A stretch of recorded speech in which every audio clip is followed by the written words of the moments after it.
요한일서 5장 10절부터 13절까지 제가 읽습니다. 하나님의 아들을 믿는 자는 자기 안에 증거가 있고 하나님을 믿지 아니하는 자는 하나님을 거짓말하는 자로 만드나니 이는 하나님께서 그 아들에 관하여 증거하신 증거를 믿지 아니하였습니다. 또 증거는 이것이니 하나님이 우리에게 영생을 주신 것과 이 생명이 그의 아들 안에 있는 그것이니라. 아들이 있는 자에게는 생명이 있고 하나님의 아들이 없는 자에게는 생명이 없느니라. 내가 하나님의 아들의 이름을 믿는 너희에게 이것을 쓴 것은 너희로 하여금 너희에게 영생이 있음을 알게 하려 함이라. 아멘. 요한일서가 기록된 목적 중에 하나가 요한일서 5장 13절에 보면 내가 하나님의 아들의 이름을 믿는 너희에게 이것을 쓴 것은 너희로 하여금 너희에게 영생이 있음을 알게 하려 함이라 말씀합니다. 믿는 사람들에게 영생이, 영원한 생명이, 구원이, 천국이 있다. 천국에 들어간다. 영원히 하나님의 나라 천국에서 살게 된다. 너희가 구원받았다. 영생을 얻었다. 하는 것을 알게 하기 위하여 사도 요한은 요한일서를 기록한다라고 말씀합니다. 요한일서는 5장짜리의 짧은 성경입니다. 짧은 성경이지만 사실은 좀 한 걸음 들어가서 살펴보면 간단하지도 않고 아주 복잡한 면들이 많이 있습니다. 그렇기 때문에 요한일서 5장짜리 성경에서라도 여기서 조금 저기에서 조금 갖다 써서 내 마음대로 만든다면 아주 기괴한 이단이나 사이비들이 충분히 많이 튀어나올 그러한 배경과 베이스가 되고야 맙니다. 항상 이단이나 사이비나 미혹에 잡힌 사람들은 성경에서 여기서 찔끔 저기에서 찔끔 내가 원하는 성경 구절 몇 개 가져다가 사용하는 것을 즐겨합니다. 기본적으로 이제 하나님께서 주시는 아주 아름다운 약속들이 있다. 그렇게 말한다면 여기에서 찔끔 저기에서 찔끔 갖다 쓰더라도 어떤 사람들에게는 큰 문제가 없냐. 그러면 성령 충만하며 하나님과 동행하는 사람들에게는 큰 문제가 없는 것입니다. 그러나 소위 그리스도인이라고 하고 하나님의 사람이라고 하는데 그런데 세상적 정욕적으로 살며 거짓말을 밥 먹듯이 하며 하나님의 나라를 구하고 그 속에 살지 않는 사람이 여기에서 찔끔 저기에서 찔끔해서 자기에게 유리한 말씀들을 가져다 쓴다면 그것은 무서운 재앙과 참사가 되고야 말 것이다 하는 것입니다. 이 시간에 요한일서 5장짜리라도 간단하고 쉽고 간명하게는 살펴볼 수는 없습니다. 그렇게 이 말씀이나 본문이 간단하고 간명하게 설명될 수 없는 많은 것을 가지고 있기 때문에 그렇습니다. 물론 저는 요한일서에 대하여서 군데군데 많이 설교해 왔습니다. 요한일서의 핵심 중에 하나는 방금 읽은 요한일서 5장 13절이죠. 13절처럼 이것을 쓴 것은 너희로 하여금 너희에게 영생이 있음을 알게 하려 함이라. 그 외에도 많은 이유가 있습니다. 적그리스도에 대하여, 마지막 때에 대하여, 하나님 사랑에 대하여, 형제 사랑에 대하여 등등 참 많은 걸 말씀했습니다. 그리고 그 가운데 이 영생이 있음을 알게 하려 함이라. 이 영생에 대해서도 간단하고 쉽게 그냥 한마디 하고 끝낸 건 아닙니다. 아주 복잡한 측면이 많습니다. 일단은 요한일서 3장으로 가겠습니다. 3장에 가면 3장 14절, 15절을 보겠습니다. 요한일서 3장 14, 15절. 13절로 올라가 볼까요? 13, 14, 15절 제가 읽습니다. 형제들아, 세상이 너희를 미워하거든 이상히 여기지 말라. 세상이 너희를 미워하거든. 그러니까 형제들아 그랬지요. 참된 그리스도인들의 표지가 있다 그 말이에요. 참된 그리스도인들의 표지가 있다. 어떤 표지냐? 세상이 미워한다. 세상이 미워하는 사람입니다. 세상이 미워하는 사람들은 많습니다. 세상이 미워한다 해서 나는 전부 다 참된 그리스도인이다 그렇게 하면 안 되겠지요. A라는 살인마가 있다 그러면 세상이 그를 미워하지요. 아니면 어제 그제 어떤 슈퍼마켓에 갔는데 직원이 남자 게이가 앉아 있더라고요. 게이가 머리 짧은 남자인데 얼굴에 화장을 하면서 알아보니까 유명한 게이였다 그래요.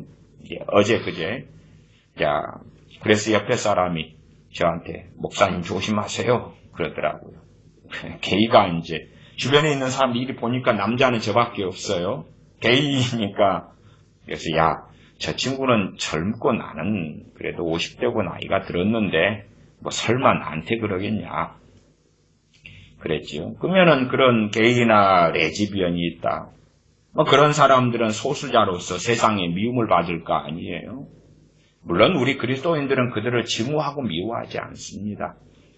그들을 도와주려고 애를 쓰는 것이 하나님 말씀에 따라서 그 죄된 삶을 벗을 수 있도록 개인이나 동성애의 죄만이 아니라 다른 죄들도 마찬가지입니다. 예수를 믿는 사람들이 좌익 사상, 공산주의 사상에 빠졌다. 그래도 벗어나게 하려고 돕고 애를 씁니다. 더군다나 저는 당연하게 우파로 분류되지만 그러나 그럼에도 자유민주주의 사상이 성경에서 나온 건 아니라고 말씀드렸어요.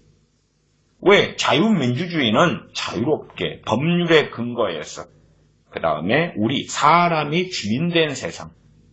그러니까 하나님의 사람하고는 안 맞는다 그 말이에요. 자유민주주의 시스템이 아주 좋은 것은 자유롭게 전도할 수 있고 예배할 수 있고 기도할 수 있고 하나님을 섬길 수 있기 때문에 아주 좋은 것입니다. 경제생활하고 가정을 꾸리고 돈을 벌고 나름 또 이 땅의 것에 성공도 하면서 그러한 재물로서 하나님을 섬길 수 있는 청지기의 사명을 감당할 수 있는 안정된 시스템과 제도와 사회이기 때문에 좋아하는 것이에요. 그러지 어떤 사람이 자유민주주의의 광신자가 된다면 저는 그런 사람도 죄악 속에 빠졌다 여기고 나오도록 도와줄 것입니다. 물론 대한민국의 지금 시국에서 자유민주주의의 광신에 빠진 그러한 기독교인들이 많습니다. 그러나 그것을 죄라고 생각하지 않지요. 좌파로 빠져버렸다. 그것은 과거 6.25 사변 때에 공산당의 죽창맛을 보지 않아서 그렇고 얼마나 중국의 모택동이나 소위 시진핑의 아버지 시중원인가 뭔가 그런 애들의 끔찍한 만행들과 사람들 죽인 학살들 또한 과거에 소련에서 벌여졌던 그 비참함들 베트남의 참사들 공산주의자들이 사상을 가지고 부모 형제 가족이든 상관없이 쳐 죽이고 찔러 죽이고 때려 죽이는 그 악행들을 목도하지 않았기 때문에 그렇지. 아니면 역사에서 교훈을 배워서 최소한 역사적 진실이라도 좀 안다면 그 참담한 공산주의 사상에 기독교인들이 들어갈 리가 없을 것입니다. 그래서 동성애든지 공산주의에 빠지는 것이든지 극단적으로 소위 내가 사는 세계를 자유민주주의로 만들기 위하여 민주화 투쟁을 한다. 사실은 대한민국 역사 가운데 70년대, 80년대, 90년대 그런 민주화 투쟁의 대부분은 좌익 투쟁입니다. 민주화의 껍질을 뒤집어 쓰고 좌익투쟁을 했고, 그리고 그 중심에는 대부분 유감스럽게 목사들이 있었습니다. 목사들. 우리가 아는 목사들만 해서도 문익환, 과거의 그 좌익투쟁의 삼봉장 중에 하나였던 도시산업선교회를 하고 선교회 같은 걸 만들고, 그러면서 거기에 노조를 결성하고 지금의 민노총을 만든 그 사람들. 유명한 김준홍 목사님 같은 양반들도 그 핵심 멤버입니다. 그 다음에 제가 어제 이야기했습니다마는 그러한 자유한국당 비상대책위원장 한 그런 목사, 그런 사람들이 그 핵심 멤버들이에요. 대한민국의 유명한 원로 목사들이 대한민국의 민주화라는 것을 가지고 공산당의 선봉장에 써왔어요.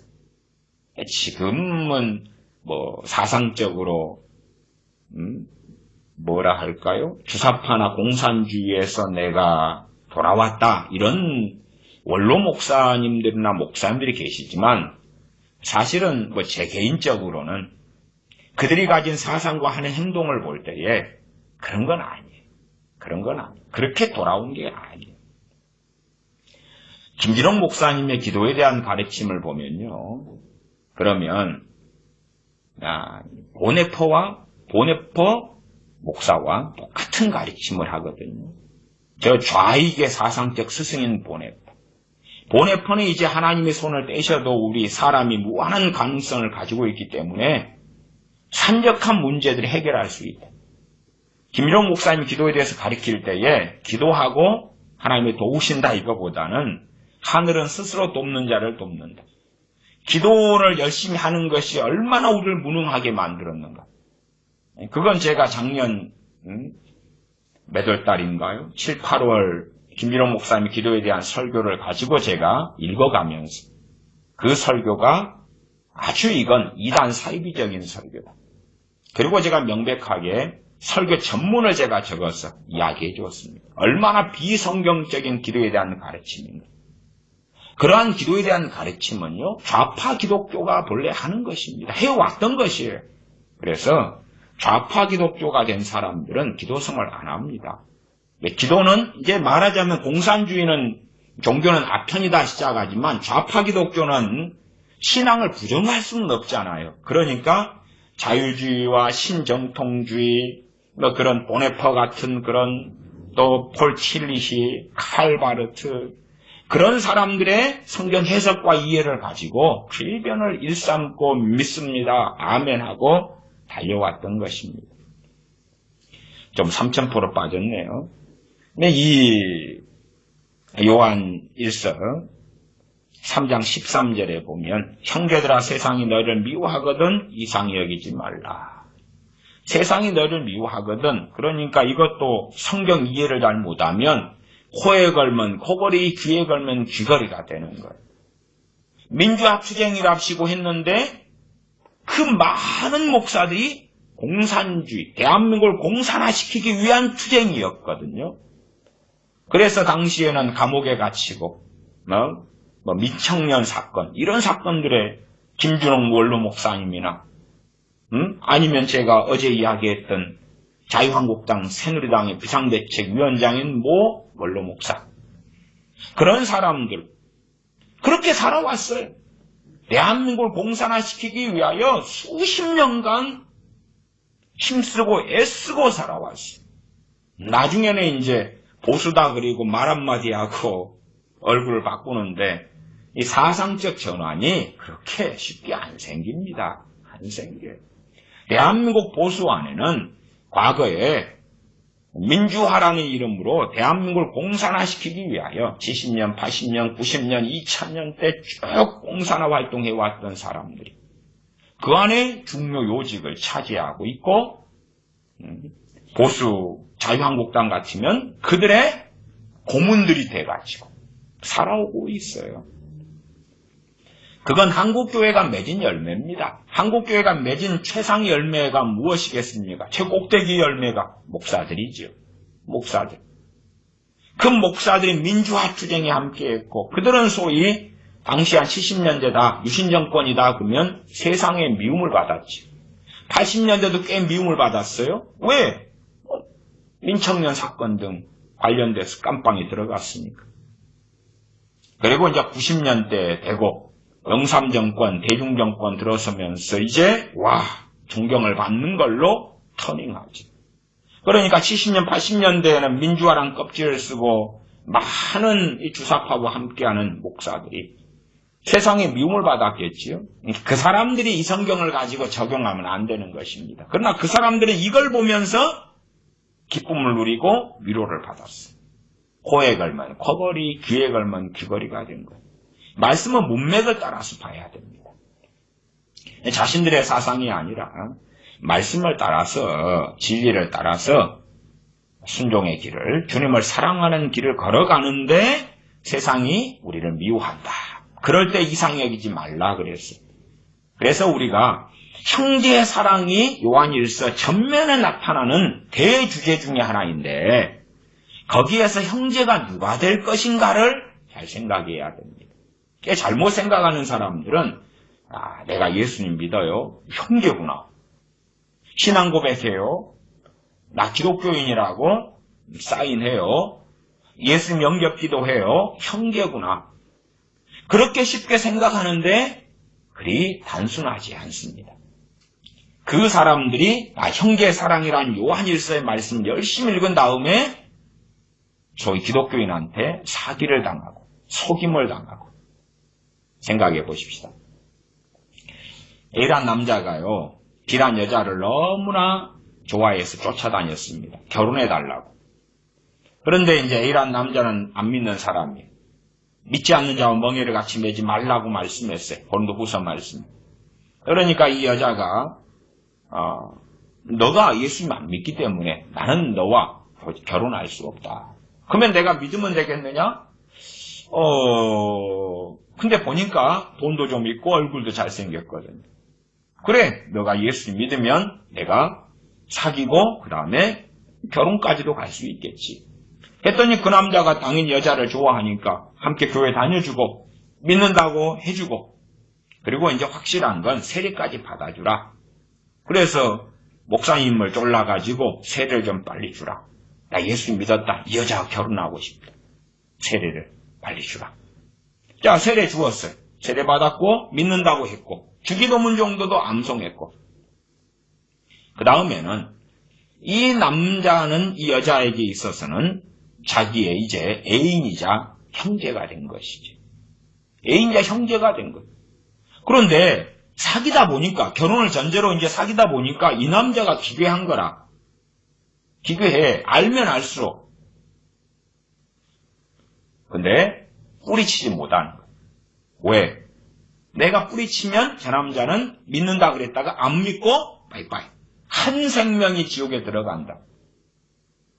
두 번째, 형제를 사랑하라 그랬잖아. 이 남자가 이제 세례까지 받고 예수님 믿었는데 별 기괴한 짓을 하는 거예요. 가까이 지내다 보니까 기본적으로 맨날 포르노 보고 그 다음에 그 경마장에 가가지고 노름하는 거 있지요? 그런 거 하고 그 다음에 흥청망청 친구들과 만나서 친구들을 좋아하기 때문에 어쩔 수 없다 그러고 흥청망청 술 마시는 것들. 그러한 것들부터 시작해서 별 기괴한 것을 한다고 말이에요. 어쨌든 형제를 사랑하라 그랬는데 이 소위 애인의 연약함을 끌어안아 줘야지. 형제를 사랑하라 그랬는데 그리고 함정에 걸려 들어가서 결혼을 했어요. 이제 결혼하고 함께 살다 보니까 한 3개월 지내니까 지옥 같은 거예요. 애인으로 살 때는 하루 종일 지내지는 않지요. 문제가 자꾸 드러나도. 그러나 결혼하니까 이제 3개월 정도가 맥시멈이에요. 이 여자가 견딜 수 있는 맥시멈이에요. 형제사랑? 자기의 신앙도 무너져 버리는 것이. 자기의 믿음도 무너져 버리는 것이. 형제사랑? 자기의 영혼도 믿음도 지킬 수 없는 것이. 그리고 이제 그 여자분이 경험하는 것은 세상이 자기를 미워하는 걸 경험하죠. 그 세상이 누굽니까? 남편이지. 더 기구한 게 뭔지 아세요? 헤어지려고 그랬는데 임신 6주를 안 해. 헤어지려고 그랬는데 신체 증상 이상해서 병원에 가보니까 임신 6주라네. 참 말씀을 희한하고 기괴하게 알면 말씀을 가지고 미혹에 빠져버리는 것이에요. 요한일서가 5장짜리라도 이 짧은 성경이라도 그래서 항상 중요한 설교 중에 하나는 사실은 첫째는 강해 설교고요. 강해 설교. 두 번째는 문맥 설교입니다. 주제 설교보다 강해 설교고 문맥 설교.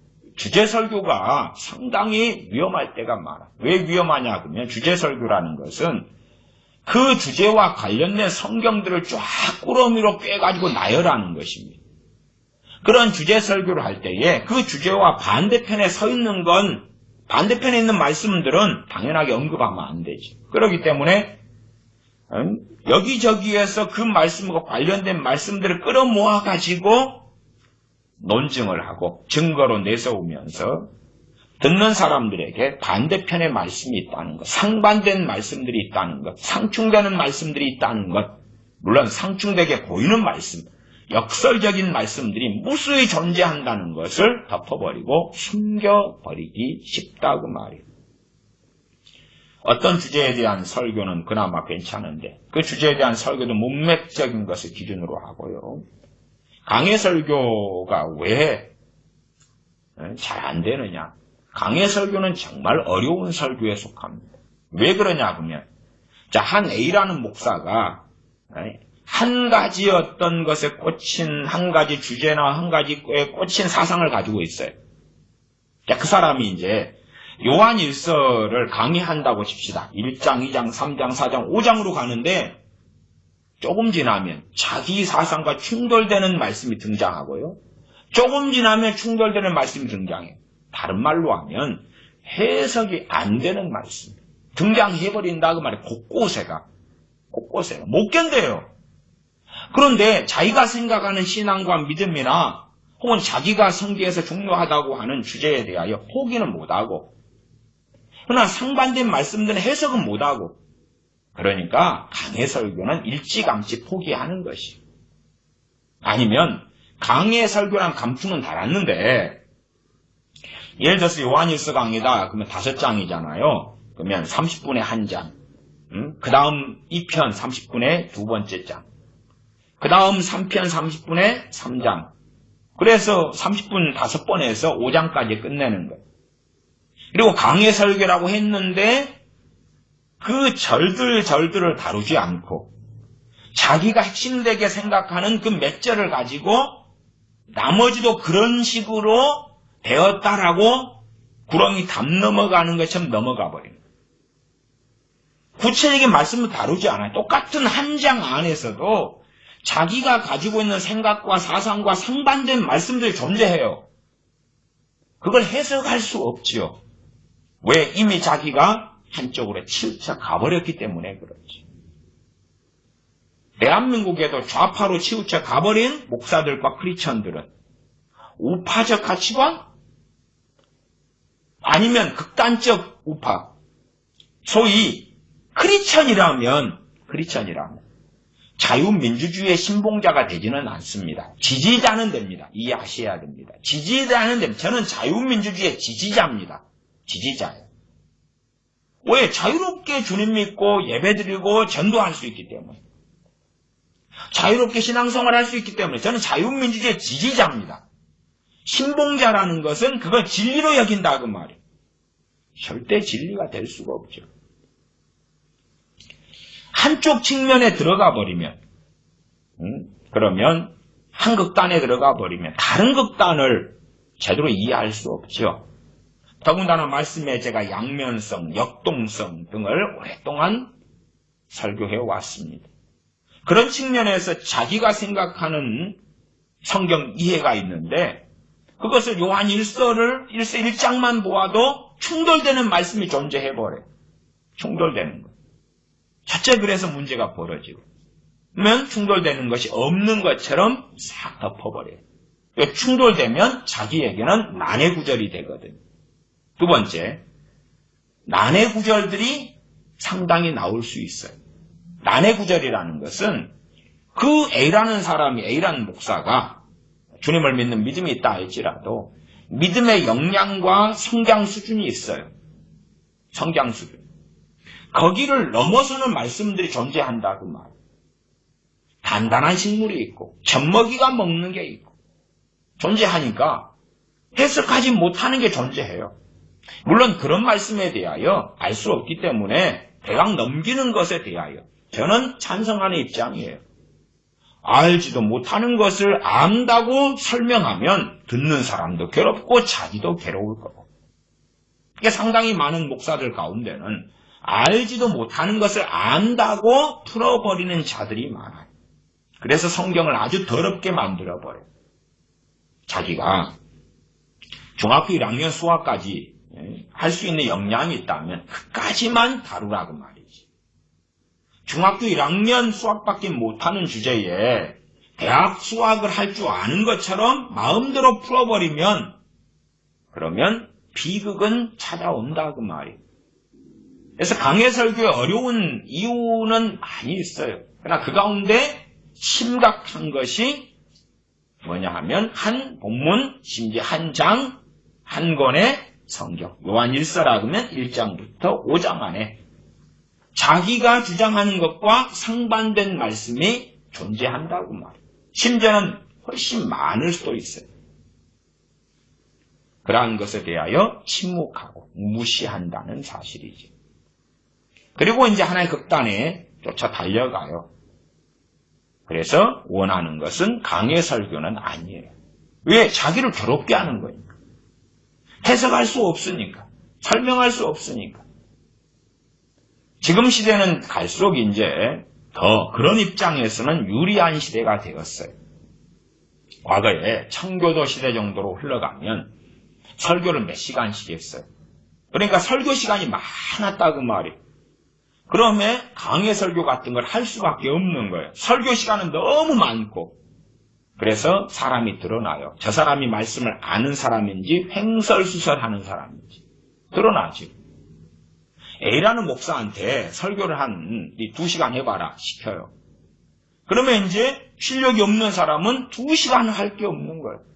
학교 선생님도 실력 있는 선생님한테 다른 선생님들이 다 출장 가고 이제 이 선생님이 맡아가지고 보충 수업까지 해가지고 극단적으로 한 교실에서 한 가지 수업을 5시간 해야 된다고 칩시다. 그러면 실력이 없는 사람은 가르칠 게 없는 거예요. 그러나 똑같이 교과 단원이라도 그 교과서에 나온 것 외에 많은 걸 아는 교사는 정말 말할 게 많은 거예요. 말할 게 많아. 종이 땡땡땡 쳐도 할 말이 많은 거예요. 5시간을 말해놓고도. 그래서 목사들의 실력도 설교를 오래 해봐 당신. 하루에 한 10시간 해봐. 10시간. 10시간을 말씀을 가지고 좀 가르쳐줘봐. 그러면 대부분은 할 말이 없어. 아니면 술 취한 사람처럼 술주정처럼 했던 말 또 하고 했던 말 또 하고 했던 말 또 하고 하나님 말씀 66권이 이렇게 다양한데 놀랍게 창세기에서 설교하고 뭔가를 말하는데 결론이 요한복음하고 똑같고 레위기 민수기에서 하는데 내용은 없고 또 똑같은 결론과 똑같은 말이고 그런 일은 얼마나 많은가 그 말이에요.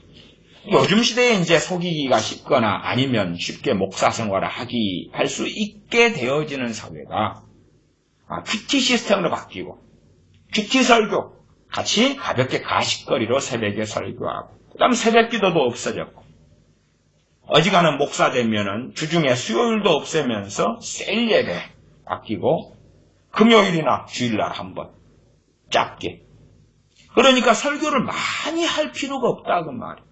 일주일에 2번이라고 칩시다. 그러면 1년 되면 100번 정도 되겠죠. 104번이나 되나요? 52주. 그러면 그 정도면 은퇴할 때까지 했던 말 또 하고 또 하고 또 하고 또 하고 해도 괜찮은 거야. 왜 자기가 강조하고 중요시하는 주제가 성경 66권에 창세기 한 본문이 있다. 그러면 창세기에 2개 갖다 쓰고. 그래도 어린이 주일은 똑같은 설교할 거고, 추수감사절 똑같은 설교할 거고, 부활절 똑같은 설교할 거고, 성탄절 똑같은 설교할 거 아니에요? 비슷한 데에서 빙빙 돌면 되니까. 차포 다 떼내고 나면 얼마 안 남거든요. 성령 강림절 해왔던 설교 그대로 할 거고, 맥주절 그대로 돌아갈 거고, 어버이 주일, 스승의 날, 뭐 등등등 절기들 그대로 돌아갈 거고, 거기에 조금 끼워 넣으면 되니까 30년 목회한다 할지라도 설교 횟수는 적어요. 66권에 두 본문, 세 본문 있다 그러면 합치면 그것만 해도 얼마나 많이 나와요. 어쩌다가 시편 같은 거 양념 하나 끼워 넣고 30년 때우기 아주 쉽다고 말이에요. 자기가 해석할 수 없거나 자기가 가지고 있는 사상과 반대되는 말씀을 피해갈 수 있는 충분한 시간이 있다고 말이에요. 충분한 시간이 있어요. 더군다나 설교도 적게 하면서 사람이 듣기 좋아하는 삭개오 이야기나 맨날 하고, 미문에 앉은 안진뱅이 이야기나 맨날 하고, 그러면 이제 더 간략하게 지나갈 수 있다고 말이에요. 그런 시대가 되어서 비극적인 세대를 우리는 살아가는 것처럼 저는 보입니다. 요한일서 3장 14절로 가면 우리가 형제를 사랑함으로 사망에서 옮겨 생명으로 들어간 줄을 알거니와 사랑치 아니하는 자는 사망에 거하느니라. 형제를 사랑함으로 사망에서 옮겨 생명으로 들어간 줄을 알거니와. 그래서 앞에 이야기했던 그 여자분은 이 남자가 세례까지 받았어. 이 남자가 이제 자기하고 결혼해달라고 협박하는 거죠. 너가 나랑 결혼 안 해주면 나 예수 안 믿을래.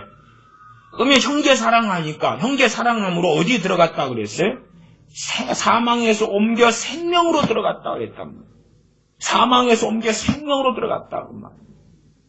그러면 여기에서 가면 잘못 생각하면 행위구원론이 나올 수도 있는 거예요.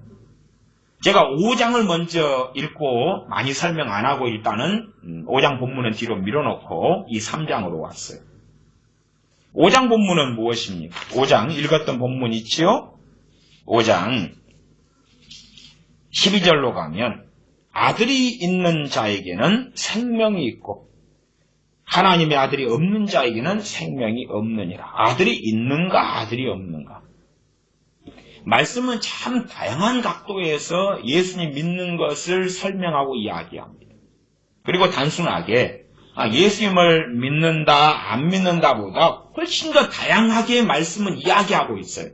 그렇기 때문에 의미상 이것도 예수님을 믿는 것에 대한 이야기를 하고 있지 않은가. 그리고 생각상 자기가 해석하는 상 그렇게 보이는 본문이라 해도 그런 식으로 해버리면 말씀에 깊이 있는 것들이 사라져버리는 것이죠. 말씀을 피상적으로 만들게 되는 많은 일이 있습니다. 5장 13절 내가 하나님의 아들의 이름을 믿는 너희에게 이것을 쓴 것은 너희로 하여금 너희에게 영생이 있음을 알게 하려 하십니다. 또 11절로 가면 또 증거는 이것이니 하나님이 우리에게 영생을 주신 것과 영생을 주신 것. 요한 사도가 쓴 첫 번째 성경이라 말할 수 있는 것이 요한복음이죠. 요한복음에는 믿는 자가 영생을 얻었고 하는 말씀들로 꽉 차 있습니다. 꽉 차 있어요.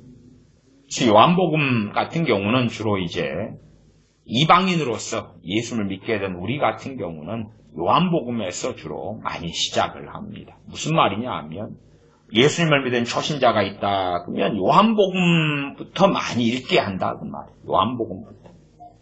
그러지 마태복음부터 열심히 읽게 하지는 않아요. 물론 뭘 모르는 사람들은 마태복음부터 열심히 읽기도 할 수 있어요. 근데 마태복음과 요한복음에 아주 많이 다른 점이 있습니다. 내용도 아주 다르도록 성령님께서 이렇게 기록되게 하셨고, 그러나 그것보다 더 근원적으로 다른 점이 무엇이냐 그러면 마태복음의 주대상은 유대인이다 그렇게 말할 수 있고요. 요한복음의 주대상은 이방인 그렇게 말하기는 어렵습니다만은 불신자 이렇게 포괄적으로 폭넓게 말할 수가 있어요.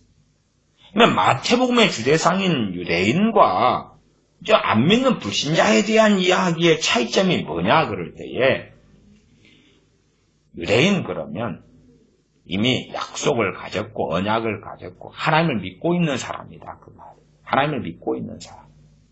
하나님을 믿고 있는데 잘못 믿고 있다 그 말이에요. 하나님을 믿고 있는데 하나님을 경외하지 않고 하나님을 사랑하지 않고 믿고 있는데 성경을 자기 마음대로 왜곡시키고 있는 사람들. 그러면서 하나의 새로운 종교를 만들어내는 사람들. 그것을 유대교라 그러지. 만들어내는 것입니다. 유대인이 만든 종교가 유대교라 그러는 거예요. 왜 하나님을 참으로 섬기는 그러한 신앙과 믿음이 아니냐? 성경을 자기식으로 해석해서 하나님의 본래의 뜻과 의도와는 다르게 왜곡을 시켜서 만드는 종교가 유대교이기 때문에 그렇지. 단순히 유대교가 예수님 안 믿기 때문에 유대교가 된 건 아니에요. 주님께서 요한복음에 성경에서 영생을 얻는 줄 알고 상고하거니와 이 성경이 곧 나에 대하여 말씀하는 것이다 이야기합니다. 그러면 참으로 유대인들이 하나님을 사랑해서 성경 읽다 보면 어느 때에 구약 성경의 비밀이 드러나는데 바로 주 예수 그리스도 주님이시다 그 말. 구약 성경의 많은 베일들은 하나님을 사랑하는 사람들에게 벗겨집니다. 하나님을 사랑하지 않으면 피상적으로 나타나는 당시의 열심당원들이나 바리새인들이나 서기관들 같은 사람들을 양산에 내고야 합니다. 고린도전서 13장에 보면 우리가 믿음, 소망, 사랑 이 세 가지는 항상 있을 것인데 그 중에 제일은 사랑이라 하는 말씀을 발견합니다. 그러면 믿음, 소망, 사랑 이 세 가지는 항상 있을 것이다. 그러면 이것은 하나님께서 천지 창조 이후로부터도 강조하신 것일 텐데 구약 성경 39권에 믿음, 소망, 사랑이 중심돼 가지고 어디가 나오냐 그리고 찾아보면 잘 못 찾겠는데 믿음 그러면 잘 못 찾겠는데 믿음이란 단어도 거의 못 찾겠어. 소망은 어디 있는데 소망 간혹 있지요. 간혹 있지요. 그것도 이스라엘이나 유대가 포로 귀환할 것에 대한 소망. 또한 하나님께서 이스라엘을 강대케 해주실 것에 대한 소망. 메시아를 보내주실 것에 대한 소망. 군데군데 있지요. 특별히 에언서 등에 많고요. 그 다음에 사랑. 하나님 사랑, 이웃 사랑. 신약에 와서 한 사람이 주님께 묻죠. 이 성경의 계명 중에서 무엇이 가장 중요합니까?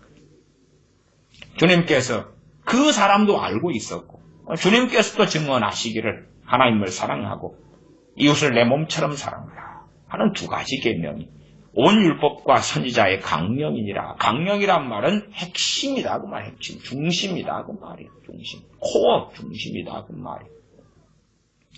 근데 그렇게 중요한 중심의 말씀이 중심이면 창세기도 몇 번 해주고 레위기도 몇 번 해주고 신명기도 몇 번 나와 있고 그 다음에 여호수아에도 몇 번 나와 있고 사사기도 몇 번 나와 있고 그렇게 가면 중심이구나 알겠지요. 그러나 그러한 어떤 율법사나 아니면 주님은 당연히 아시지요. 그러나 아는 사람은 별로 없었다. 하나님 사랑과 이웃 사랑이 온 율법과 선지자의 강령이다 하는 것을 아는 사람은 별로 없었어요. 오죽하면 서기관들은 주님께서 그들은 박하와 재앙과 근처의 11조를 열심히 하고 안식일을 열심히 지키는데 율법에 더 중요한 바 인과 의와 신은 버렸도다. 주님의 판결입니다. 그러니까 율법을 열심히 읽는데 무엇이 중요하고 무엇이 덜 중요하고 그 차이는 존재하는 것입니다. 우리에게 어떤 두 가지 일이 벌어지고 우리의 몸은 하나입니다. 그럴 때에는 우선순위를 정해서 둘 중에 더 급한 걸 할 수밖에 없어요. 급한 걸 할 수밖에 없어요. 또한 어떤 것을 바르게 보는 관점이 뭐냐? 그러면 하나님 말씀 율법이다. 그러면 율법에 더 중요한 것을 가지고 혹은 가장 중요한 걸 가지고 보는 거예요. 그럴 때 가장 실수하거나 틀리지 않게 되는 거지. 주님께서 율법에 더 중요한 바 인과 의와 신이다. 그러면 그 뒤에 신이 믿음이죠. 믿을 신이죠. 믿음이지. 믿음이지. 앞에 이는 자비를 이야기해. 자비, 긍휼을 이야기해.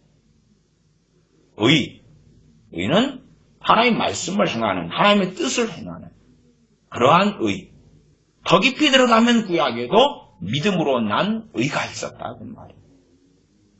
아브라함이 하나님을 믿으니 이것을 그에게 의로 여기셨다. 야고보서나 로마서나 아니면 히브리서나 증명하고 있는 것입니다.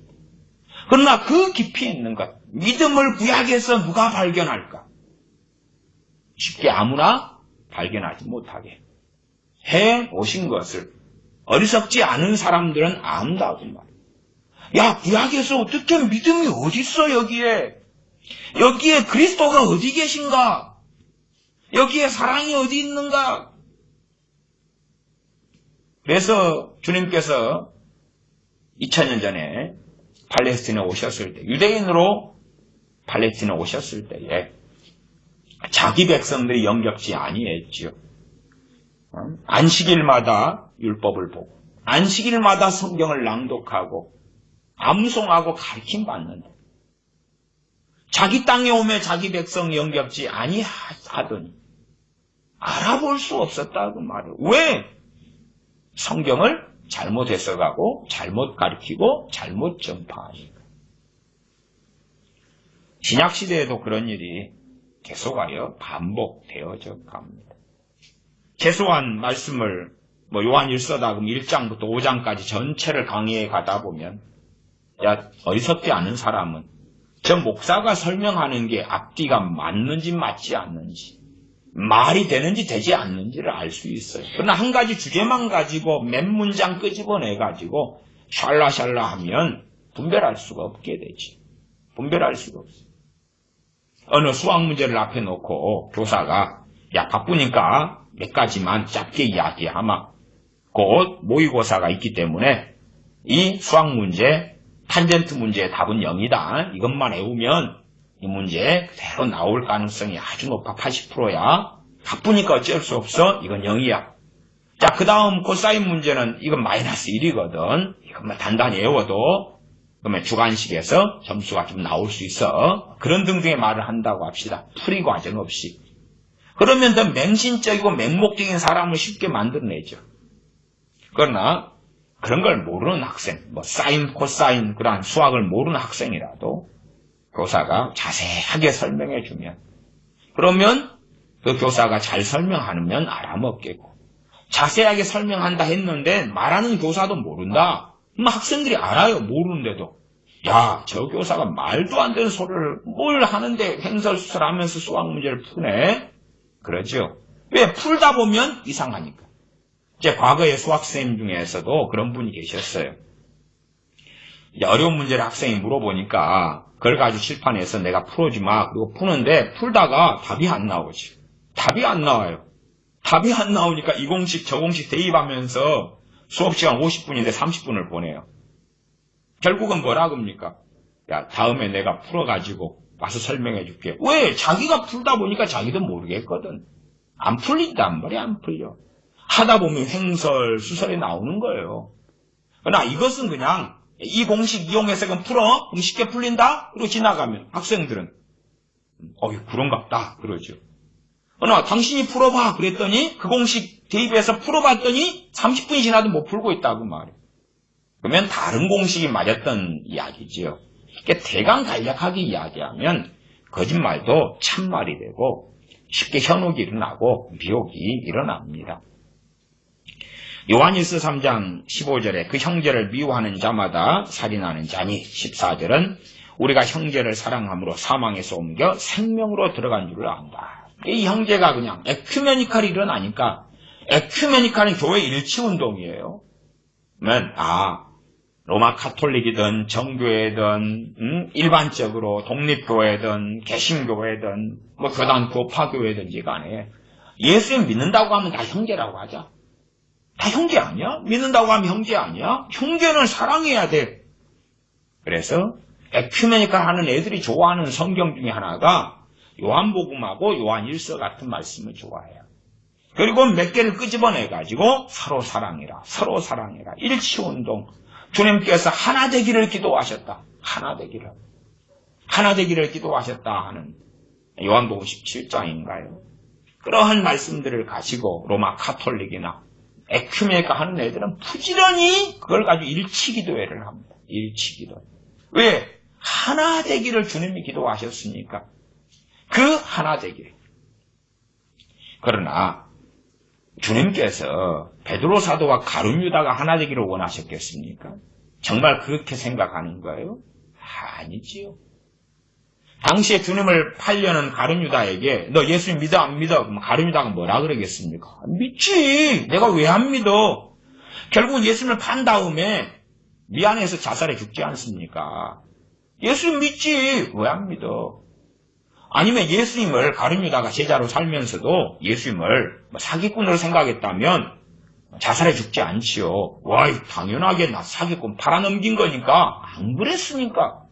주님을 최소한 이상을 가룟 유다도 아니까 그랬지요. 일단 주님께서 나눠주신 권능으로 귀신을 쫓아내고 병을 고치고 복음을 전파하고 해왔다 그 말이에요. 그런 자가 이제 돈깨를 맡아 연복깨를 맡아서 돈을 돌라 먹었다 그 말이에요. 그걸로도 부족해서 주님을 팔아 먹었다 그 말이지요. 요한일서 1장으로 가보면 1장으로 가봅시다. 요한일서 1장 7절로 가면 7절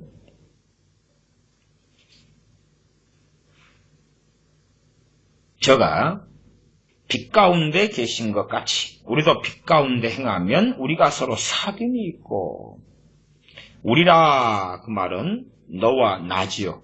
거기에서 나는 사도 요한이고요. 그치요. 우리라고 말할 때 요한 1서가 사도 요한이 쓴 거니까요.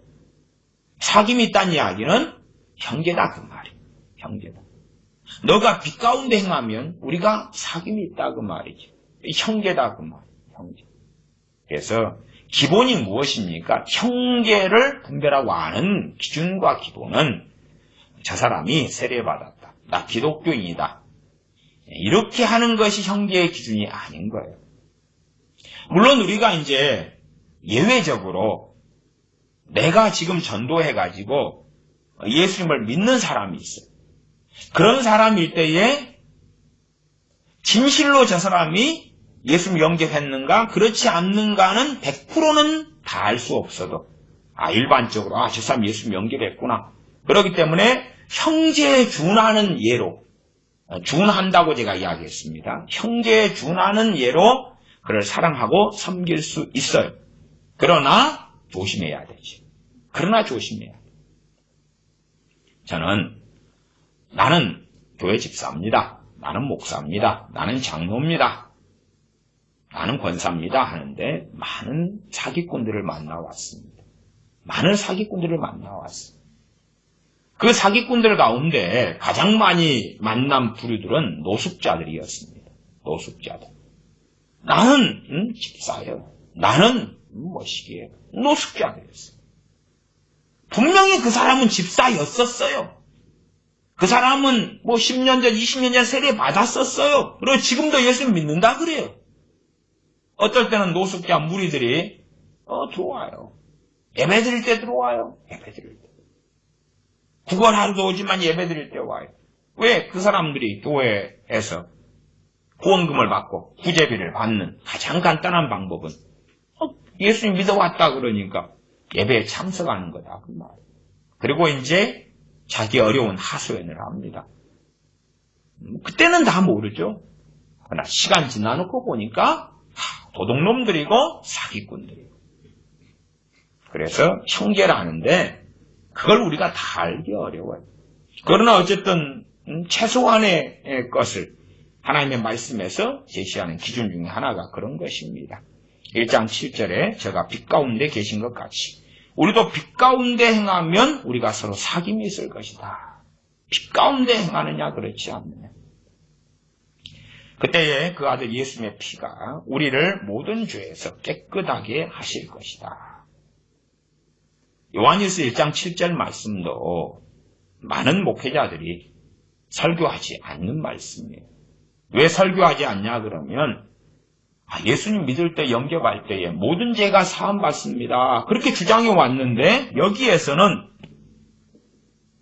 빛 가운데 행하면 우리를 모든 죄에서 예수님의 피가 깨끗하게 한다는 말씀이 나와버리니까 자기가 주장하고 가르친 것하고 상반된 말씀이 출현하니까 이게 무슨 일이야 하고 안 다루죠.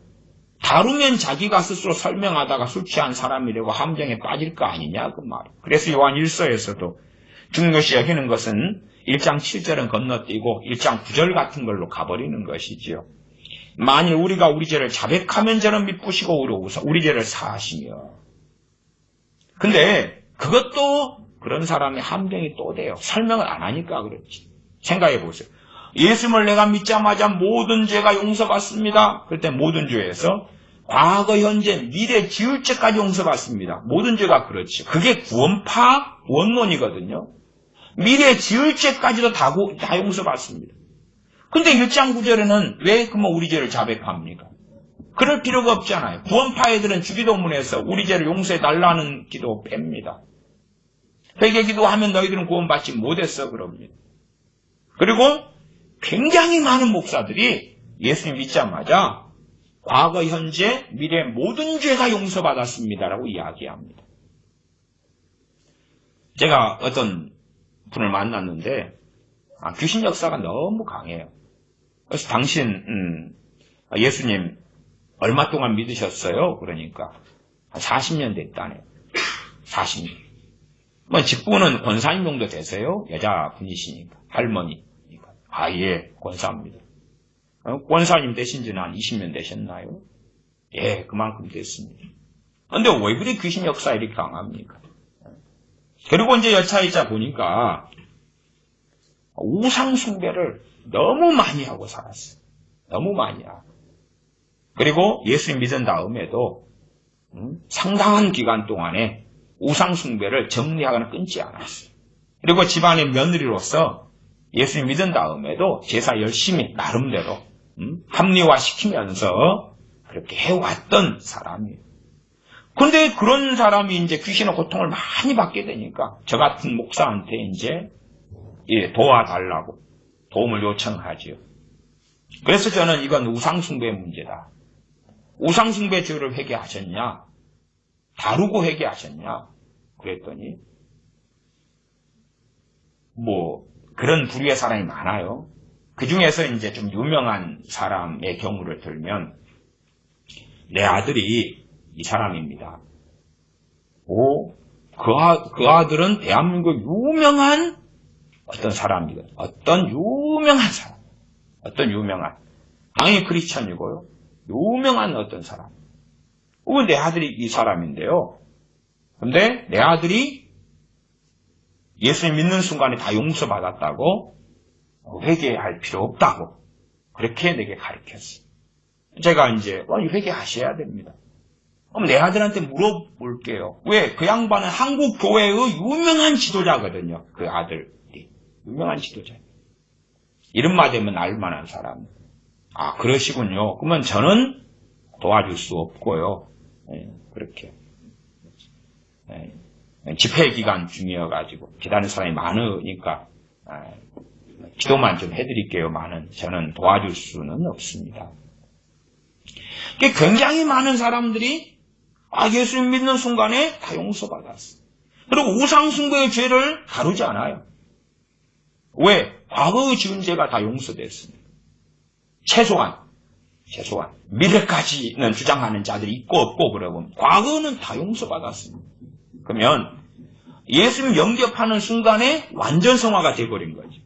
그런 거 아니에요? 과거의 죄가 다 용서받았으니까 믿자마자 완전 성화가 돼버린 거지. 주님께서 우리의 모든 죄를 위하여 십자가를 지신 것이 진리예요. 그까지는 진리예요. 그렇잖아. 우리의 모든 죄를 위하여 십자가에서 죽으시고 부활하신 것이 진리다 그 말이에요. 그렇지. 내가 믿자마자 내 모든 죄가 용서받았다? 그 모든 죄에서 과거의 모든 죄라고 집어넣어도 상당히 골치 아플 뿐만 아니라 앞으로 지을 죄까지. 그러면 비극적 참사가 일어나지. 그렇게 이제 가르치는 자들이 모든 용서받았다. 그런 자들이 또 요한일서 1장 9절로 가면 이것도 설교를 많이 해요. 이게 자기가 하는 말이 틀려버리죠. 그러나 자세히 설명해야지만이 틀린 게 드러나니까 자기도 소경돼가지고 자 만일 우리가 우리 죄를 자백하면 저는 미쁘시고 의로우사 우리 죄를 사하시며 모든 불의에서 우리를 깨끗게 하신다. 그래서 우리 퉁치고 가볍게 회개기도 좀 하자. 그냥 뭐 어떤 사람들은 그렇게 한다 그래요. 회개기도 제목 한 109개 낸 다음에 3박 4일을 용서해 주세요, 용서해 주세요, 용서해 주세요. 그런 어떤 기도원도 있고 그런 목사들도 있다 그래요. 누구는 109개, 누구는 77개, 누구는 뭐 50개 정리가 됐다 그래가지고 기도, 회개기도 교만죄, 우상숭배죄, 무슨 죄 쫙 나열해가지고 이 말씀을 근거로 해가지고 샬라 그러죠. 1장 7절은 안 보는 거죠. 빛 가운데 행하면 이 말씀은 안 봐요. 안 맞으니까 이게 안 맞아. 어긋나고 부딪힌다고 말이야. 믿는 사람에게 영생이 있음을 알게 하려고 요한일서가 기록되었다. 그런 말씀 속에서 우리가 당연하게 내가 예수 믿는 사람은 영생이 있구나 하는 것을 믿어야 됩니다. 이건 굉장히 중요한 것입니다. 당연하게 그 무엇과도 비교할 수 없이 중요한 것이. 제가 과거에도 또한 말씀과 치유 집회 설교하면서도 구원의 확신이라는 게 얼마나 중요한가 하는 것을 많이 설교했습니다. 구원의 확신은 얼마나 중요한가.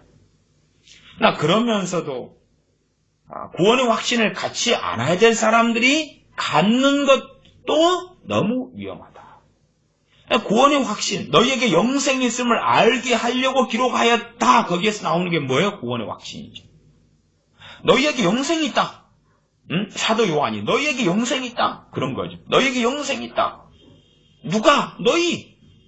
그 너희가 누군가? 요한일서에서 그 너희의 특징들이 누군가를 확인해야 되겠지. 그 너희의 특징들이 누군가. 그래서 이런 말씀도 제가 서두에 성령 충만한 사람이면 말씀에 있는 이 좋은 것들은 다 아멘할 수 있다. 그 말이에요. 뭐가 문제예요? 그러나 이제 세상을 사랑하고 주님과 등지고 자기 정욕대로 살아가는 크리스천이 있다. 그런 사람들에게 너가 영생이 있다. 염려 마라. 그런 설교는 너무나 위험한 설교가 되겠지. 그렇게 한번 이해해 보십시다. 이 강대상 앞에가 이제 낭떠러지라고 합시다. 낭떠러지. 여기 떨어지면 죽어요, 이제 여기서. 낭떠러지. 한 사람이 걸어가요. 걸어가다가 이 낭떠러지 근처까지 가고 있어요, 지금. 그러면 비유하자면 이 상태에서 그 사람이 죽었다. 그러면 천국 간다. 이렇게 간단하게 봅시다. 이 상태에서. 근데 이 상태로 가는 중에 이 사람이 가는 중에. 여기에서 빼꼬닥 죽었어요. 병으로 죽든 교통사고로 죽든지 간에 그러면 천국 간다. 그 말이에요. 그렇게 이제 이해해 봅시다. 그냥 쉽게. 여기에서 이제 이 사람은 근데 그냥 안 죽어요. 안 죽어. 왜 죽겠어요? 특별한 일이 아니면 안 죽고 잘 살죠. 80, 90까지 산다고 말이에요. 쫙 걸어가요. 이 상태에서 이 사람에게 당신에게 영생이 있음을 알게 하려 한다. 그러면서 이제 구원의 확신 설교를 어느 목사가 계속 해준다고 합시다. 그러면 이 사람이 멸망의 길로 가고 있어요. 그러나 아직은 믿는 사람이라. 그러면 이 사람은 또 담대함을 가지고 돌이키지 않고 낭떠러지에 떨어져서 배교자로 주님 없는 자로 죽을 거고 그는 지옥에 갈 거지. 당연히 믿는 자지만 방향성이 낭떠러지로 배교로 하나님과 등지는 길로 걸어가는 사람에게는 그에 대해서 경고하고 알리며 책망하며 위험하다고 사이렌을 부는 그러한 말씀이 전해져야 한다 그 말이에요. 북한에서 가령 미사일을 쏴버린다고 합시다. 그러면 대한민국 전국에는 그걸 주한미군이 감지하고 그럴 테니까 막 비상 사이렌 울릴 거 아닙니까? 비상 사이렌이 울릴 때에 미사일은 지금 떨어졌을 때입니까? 안 떨어졌을 때입니까? 아직 뭐 감시 시스템이 좋다 그러면 아직 안 떨어졌을 때겠지. 대피할 시간이 몇 분이 있을런지는 몰라도 비상이 울리네.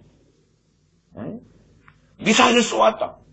웽 피해라. 대피소로 피해라. 웽 하지마. 심지어 과거에 뭐 6.25 사변처럼 북한군이 침략했다. 그런데 나는 저기 경상도나 아니면 충청도에 살고 있다.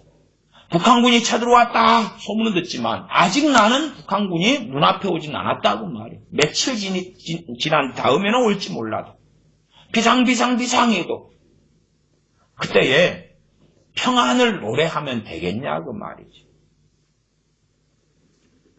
그런 것처럼 하나님의 말씀이 항상 적시적소에 때에 맞게 증거되어져야 돼요. 한국교회가 하나님 앞에 바르게 살면, 뜻대로 살면, 그러면 하나님의 은혜와 자비와 사랑과 용서와 이런 말씀들을 전하면 돼요. 그러나 하나님과 많이 어그러져 있으면 화평이네, 평안이네, 은혜네, 복이네, 성공이네, 그러면 곤란하겠지. 국가적인 민족적인 걸 떠나서 한 개인이라도 성령님도 그렇게 역사하실 거예요. 한 개인이 말씀을 상고하고 묵상할 때에 성령님의 역사하심을 받을 수 있는 사람이라면 자기의 때에 맞는 메시지와 성경과 말씀으로 성령님이 역사하실 거라 그 말. 제가 일단은 서두에서 구원의 확신은 중요하다. 영생이 있음을 알게 하려 하십니다. 구원의 확신이라 그랬어요. 중요하다. 어떤 사람이 구원의 확신을 붙잡아야 되느냐? 당연히 예수 믿는 사람은 다 붙잡을 수 있어요. 다 붙잡을 수 있어요. 그러나 예수 믿는다고 하면서 멸망의 길로 달려가는 사람이 그걸 붙잡는다 그러면 저는 말리고 싶어요. 그러나 첫째 믿는 사람, 예수 믿는 사람. 믿기 때문에 뭐 하겠습니까? 믿기 때문에 기도할 것이고, 믿기 때문에 하나님을 찾는다 그 말이에요. 하나님 없이 살아가는 삶이 어떻게 하나님께서 인정하시는 삶이 되겠느냐 그 말. 하나님을 찾지 않는다 그 말은 하나님에 대한 배신과 배반의 길에 접어들고 있거나 그 방향성으로 가고 있다 그렇게 말할 수밖에 없는 거예요. 하나님을 찾는 사람. 믿기 때문에 하나님을 찾아. 예수를 믿기 때문에. 항상 나무가 있으면 나무는 열매를 맺는 법입니다. 그러나 어떤 나무는 심어진 지 얼마 안 돼서 열매를 아직 못 맺기도 하죠. 열매는 못 맺어도 어떤 씨앗이 땅에 떨어져서 살아있으면 그러면 조금 있다가 싹이 나죠. 싹이 나. 그래서 아직은 저 오렌지 씨앗이 떨어져가지고 오렌지 나무 싹이 나지만 아직은 오렌지 열매는 안 맺혔을지도 몰라도 싹은 난다 그 말. 뿌리도 나고 싹은 난다 그 말. 그리고 가시가 나고. 그것도 저는 포괄적으로 눈에 보이는 그러한 분별할 수 있는 열매라 이렇게 말씀드리겠습니다. 정말 예수님 믿는 사람은 이제 어떻게 하나님 뜻이 무엇인가? 하나님 뜻이 무엇인가 알고 싶으니까 성경을 알고 싶다. 그렇죠? 나 예수님을 믿었는데 3일 지나고 보니까 저 사람이 성경 알고 싶어 하지 않아요. 성경을 알고 싶어 하지 않아요. 그러면 저는 최소한 그래도 10중 8구는 믿는 사람이 아니다. 예수 영접한 사람이 아니다. 그렇게 말하겠어요. 제가 10중 8구 10명 가운데 8, 9명이다 그랬지 10명 중 10명이다 다 이야기한 건 아니에요. 분명히 예수 영접했는데 성경에 전혀 관심 없는 사람들도 있긴 있더라 그 말이에요. 있긴 있더라. 하나님의 긍휼과 자비하심 때문에 그래도 믿는 사람으로 쳐주는 경우가 있더라. 그러나 오래가지는 않는다. A라는 사람이 예수 영접해가지고 5년 동안 기도도 안 하고 예배도 참석하지 않고 그 예배라는 게 꼭 어떤 예배당을 가진 어떤 곳에 가서만 예배다 그런 건 아닙니다. 진짜 예배는 골방에서도 가능하고 우리 집에서도 가능하고 들판에서도 가능하기 때문에 그렇습니다. 사도신경하고 끝날 때 주기도문을 하고 중간에 성경 읽고 찬양하고 그런 어떤 체계적인 것만이 예배는 아닙니다. 내가 하는 참된 찬양도 예배고 기도도 예배다 그 말이에요. 어쨌든 한 사람이 예수를 믿었는데 10년 5년 지났는데 그 사이에 기도도 안 하고 신용은 하는데 진실로 하는 게 아니고 하나님 말씀을 알려고도 하지 않고 그렇게 5년 10년이 지났다 그러면 과연 그 사람은 믿는 사람일까 할 때에 그 정도 시간 정도면 10중 19분 고사하고 100에 99는 믿는 사람이 아니게 됐을 거라 그렇게 말할 수밖에 없습니다. 하나님의 주권과 신비가 있기 때문에 100에 99고 하나는 제가 남겨두고 있습니다. 일반적으로는 어떤 사람이 예수를 믿었다 그러면 그 은혜가 나를 구원하신 그 은혜가 너무 감사해서 어떻게 하나님 앞에 살아갈까? 지금은 사실은 가짜 신자가 너무 많아졌어요. 너무 많아졌어요. 제가 전에 라인하르트 본케 목사님의 책을 읽어드리고 그랬습니다. 본케 목사님이 79년 동안에 7,900만 명을 전도하는 참 놀라운 하나님의 종으로 쓰임 받으셨다. 그러나 노년에는 특별히 이제 2001년 61살 때에 미국으로 Christ for Relations CFAN 본부로 옮기면서는 신사도와 커넥션을 좀 가지면서 꽤 돌아가실 때까지 그런 방향으로 흘러간 일들이 많다. 그런 이야기도 했습니다. 그 본케 목사님이 이제 한국에 대하여 쓴 내용들이 있어요. 그 책들을 좀 읽다 보면 그분이 본 것은 한국에는 대한국의 부흥이 일어난 이야기를 좀 쓰면서요. 한국은 참 불교 유교 국가에서 거의 기독교 국가처럼 변했다. 그러면서 한국의 기독교인이 40%다 그랬었어요. 책이 40%. 저는 한국 사람으로서 금시초문인 이야기를 나보다 본케 목사님이 잘 아시나? 40%라고 썼어요.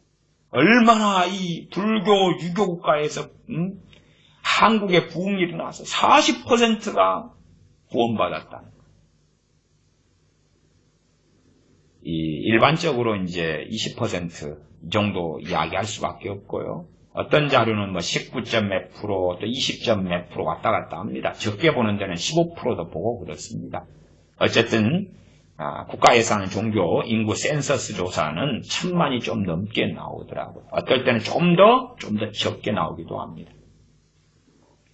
그러면 그런 가운데 20%라고 그냥 간단하게 이야기하고 20%, 이제 본케 목사님은 40%가 구원받았다 그러는데 그 40%는 가톨릭도 집어넣으나 정교도 집어넣으나 나는 그래서 저 양반이 복음전도자를 산다는 것이 그런 게 있어요. 복음전도자는 나 예수 영접했습니다. 목회인 니 천국, 니도 천국, 니도 천국. 좀 그게 쉬운 측면이 있죠. 저같이 이제 가르치는 사명을 중심으로 받은 사람하고는 좀 상당히 상이하고 다릅니다. 메시지도 다르고 전하는 것도 다르죠. 복음은 똑같을지 몰라도 그 다음에 전개되는 이야기들은 좀 다를 수가 있습니다. 40%가 한국에서 구원받았다. 그러면 정말 놀랍죠. 놀라운데 20%의 크리스찬들 가운데서 정말 10%가 아니 그 절반인 10%. 그러니까 한국에서 1000만 명 기독교인이 다 죽은 다음에 자 만나자 그리고 만났더니 500만 명이 천국에 와 있을까? 500만 명이 저는 결코 아니라고 봐요. 결코 아니라고 봐요. 유럽 같은 데는 3%만 이제 일반적인 이 신앙생활을 한다 그래요. 3%. 물론 저는 플러스 알파가 있다고 봐요. 유럽 교회가 원체 영적으로 쇠망했고 폐망했기 때문에 개인적으로 가정에서 예배드리는 진실한 사람도 있다고 봐요. 있다고 보지만 그렇게 그 비율을 많게 보지는 않아요. 어쨌든 인구 센서스 조사에 나온 것과 실제적으로 하나님을 섬기고 살아가는 사람의 차이는 아주 많습니다. 대한민국 한국교회도 벌써 1880년대 시작해서 140년이 되어져 가니까 그러니까 상당히 많은 세대가 흘렀지요. 그러면서 종교화된 부분이 기독교 안에 교회 안에도 상당히 많다. 그렇게 말할 수밖에 없지요. 과연 예수를 내가 믿었다 하는데 진리를 따라가고 성령 인도하심을 받아 살기 원하고 하나님을 기쁘시게 하기 원하고 하나님께서 우리에게 부르신 부름에 따라서 선한 청지기가 되어서 살기를 원하는 믿는 자, 살기를 원하는 크리스천은 어디가 있는가 그 말이에요. 그리스도인들이 완벽하지 않기 때문에 그 어떤 그리스도인들을 만나더라도 죄와 싸우고 있습니다. 죄와 싸운다는 이야기는 끊지 못하는, 정리 못하는 죄가 있다고 말이에요. 종교개혁자들도 그랬습니다. 존 칼빈이든 마틴 루터든 간에 끊임없는 죄의 문제로 인하여 고통받았습니다. 그런 것이 이제 그들의 책들을 자세히 보면 군데군데 그런 것들이 드러납니다. 엘리야 선지자나 아니면 에녹 선지자 같은 경우야 죽지 않고 승천했습니다만 우리가 모세 같은 경우도 얼마나 연약함을 봅니까? 그래서 하나님의 거룩하심을 드러내지 않아서 가나안 땅에 들어가지 못하고 죽습니다. 그런 것처럼 무수히 많은 사람들의 연약함과 어리석음을 봅니다. 저는 아론 제사장은 저는 구원받았다고 믿는 입장입니다. 그리고 그가 해왔던 무수한 어리석음과 악함이 명시적으로 드러나 있습니다. 어떤 면에서 보면 아론 정도 되면 정말 기괴하고 이상하다. 그래서 저런 신앙인이 요즘 시대에 산다면 저는 그렇게 말하고 싶어요. 네 지옥 가. 그렇게 말하고 싶은데 성경은 구원받은 것처럼 이야기하는 부분이 많다. 이렇게 이야기 드립니다. 정말로 그리스도인을 산다는 것이 완벽한 삶을 구가한다. 그런 삶을 살아간다. 그렇게 말하기는 어렵습니다. 그러나 최소한 죄와 씨름한다. 그 말이에요. 죄를 안 짓기 위하여 노력한다. 노력하고 쓰러져도 다시금 일어나서 죄와 싸우려 하며 하나님의 뜻을 깨달으려 하며 하나님을 의지하여 기도하려 하며 하나님과 교제하기 위하여 기도하며 하나님의 말씀이 영혼의 양식이기 때문에 하나님 말씀을 상고한다. 그러면 저는 그 사람들이 얼마나 어리석은 부족하든지 간에 형제로 보고 크리스천으로 봅니다. 믿는 자로 보고 그런 분들에게 당신들이 구원의 확신을 가져야 합니다. 라고 저는 전하고 싶습니다. 당신들이 하나님의 자녀인 걸 믿으십시오. 구원의 확신이라는 것을 쉽게 말하면요. 내가 그냥 구원받았다. 이전에 참 간단한 이야기들이 많습니다. 다른 말로 바꾸면 어찌 되냐 그러면 하나님이 당신의 아버지입니다. 그 말이죠. 그건 구원의 확신 없는 사람도요. 하나님이 내 아버지가 맞는데요. 그러면 제가 그렇게 말하죠. 그 말이 그 말이거든요.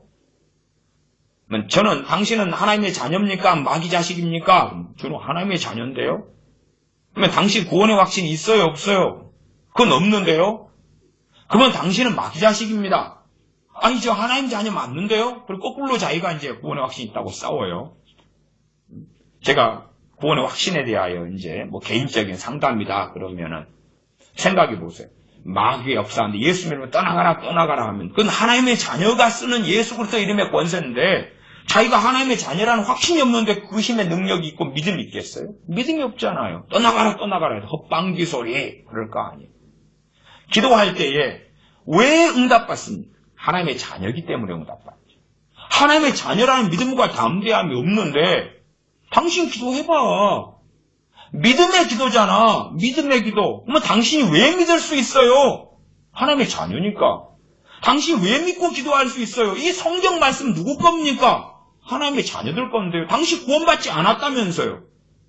그러면 이제 그 사람은 실제적으로 이단 사이비 사상을 가지고 있는 것과 아주 비슷합니다. 하나님의 자녀인데 구원받지 못할 수 있어요. 그건 결과론으로 그렇습니다. 저는 그걸 현재로 이야기하는 것입니다. 하나님의 자녀인데 나중에 배교할 수 있어요. 그거 말고 지금 하나님의 자녀인데 지금 죽는다면 구원 받느냐 못 받느냐 그런 면에서 상당히 많은 사람들이 실제적으로 나는 하나님의 자녀인데요. 천국 갈지 지옥 갈지 몰라요. 그런 사람이 많아요. 그러니까 그건 이단사설이죠. 다시 말씀드릴게요. 결과론으로 지금 구원받은 사람이 10년, 20년, 30년 지난 다음에 그 믿음을 그대로 가지고 있을지 퇴보할런지 침륜에 빠질런지 배교할런지 아니면 더 성령 충만해질런지 몰라요. 그리고 지금 믿는 사람이 30년 지난 다음에 죽을 때가 되어서 예수님 없이 죽을 수 있다고 말이에요. 저는 과거에 성령 충만했던 사람이 10년, 20년, 30년 뒤에 예수님 안 믿는 사람들도 봤어요. 예수님 배신한 사람들도 봤다고 말이에요. 그런 것은 신앙성 오래 한 사람들이면 다 아는 이야기일 거다고 말이에요. 그러나 이제 지금 기준으로 내가 하나님의 자녀다. 그렇게 믿는 사람한테 제가 물어요.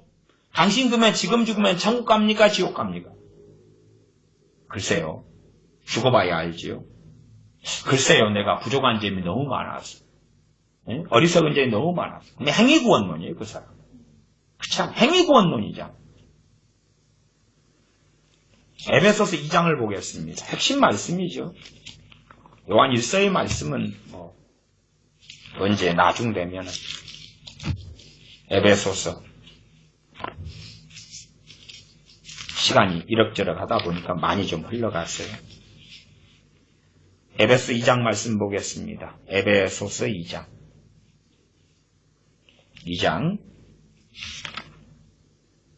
1절부터입니다. 너희의 허물과 죄로 죽었던 너희를 살리셨도다. 그때 너희가 그 가운데서 행하여 이 세상 풍속을 좇고 공중의 권세 잡은 자를 따랐으니 곧 지금 불순종의 아들들 가운데서 역사하는 영이라. 전에는 우리도 다 그 가운데서 우리 육체의 욕심을 따라 지내며 육체와 마음에 원하는 것을 하여 다른 이들과 같이 본질상 진노의 자녀이었더니, 제가 앞에 말씀드린 거 2장 3절에 믿는 사람이다 그러는데 예수님 믿은 다음이나 후나 똑같은 사람. 그러면 그 영접하는 건 가짜다. 그렇게 보편적으로 저는 말씀드릴 수밖에 없어요. 그렇잖아요? 전에는 우리 육체의 욕심을 따라 지내며 육체와 마음에 원하는 것을 하여 육체와 마음에 원하는 걸 하는 것이. 그러나 이제 하나님의 말씀을 알아가면서 알기를 원하고 알아가면서 내 육체와 내 마음이 원하는 것과 싸우는 거죠. 왜 이게 육체의 정욕이고 이생의 자랑이고 안목의 정욕이기 때문에 싸운다 그 말이에요. 때로 지고 때로 많이 지더라도 초신자일수록 많이 질 겁니다. 많이 질 겁니다. 심지어 신앙 연수가 많이 지나도 주님을 잘 알지 못하는 사람들은 또 여전히 많이 지고 있을 것입니다. 그러나 참된 그리스도인은 죄와의 싸움을 결코 멈추지 않습니다. 물론 어떨 때는 낙담과 좌절에 빠져서 주저앉아 있을 때가 몇 개월, 몇 년이 있을 수도 있을지 몰라도 언제 다시 일어나는 것을 보기도 할 겁니다. 2장 4절 긍휼에 풍성하신 하나님이 우리를 사랑하신 그 큰 사랑을 인하여. 구원의 핵심은 하나님의 사랑이며 하나님의 은혜라는 사실이에요. 하나님의 사랑이며 또한 우리 주 예수 그리스도의 은혜이며 하나님의 사랑, 하나님의 은혜, 주님의 사랑, 주님의 은혜가 구원의 가장 큰 이유와 핵심이 되는 것입니다. 그 다음에 믿음이 나오는 것입니다. 그걸 이해하시면 좋겠습니다. 이게 좀 극단적인 웨슬리안이나 알미니안에 빠지거나 또 극단적 칼빈주의도 마찬가지. 이 칼빈주의도 선택 예정을 핵심에 놔버려요. 선택 예정을. 그러나 이 에베소 1장에 이제 제가 예정 선택에 대한 말씀들에 대하여 설교도 여러 차례 했습니다. 그래서 그는 넘어가고요. 2장으로 왔을 때에 핵심으로 나오는 것은 4절이에요. 선택 예정의 핵심도 왜 선택하셨겠느냐? 그 큰 사랑과 긍휼 때문에 그렇다고 말이에요.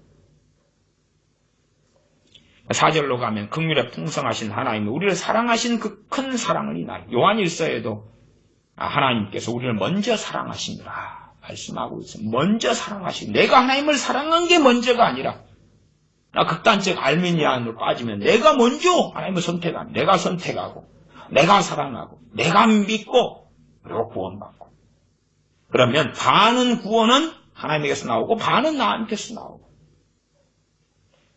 물론 그런 것을 저는 이단이라 말하지는 않습니다. 그러나 한계가 어느 때 되면 생길 거라. 말씀의 이해에 대한 한계가 생길 거고 그리고 이제 구원에 대하여 나를 의지하는 측면이 존재해야 될 거라. 그 말을 해야 될 거라. 하나님에 대한 의탁, 하나님에 대한 의존, 구원에 있어서 또한 이 땅의 삶에 있어서 하나님을 기쁘시게 하는 삶, 의를 행하는 삶에 있어서의 하나님에 대한 의존. 그것이 상실될 수 있을 거라 하는 것입니다. 5절입니다. 허물로 죽은 우리를 그리스도와 함께 살리셨고 너희가 은혜로 구원을 얻은 것이라.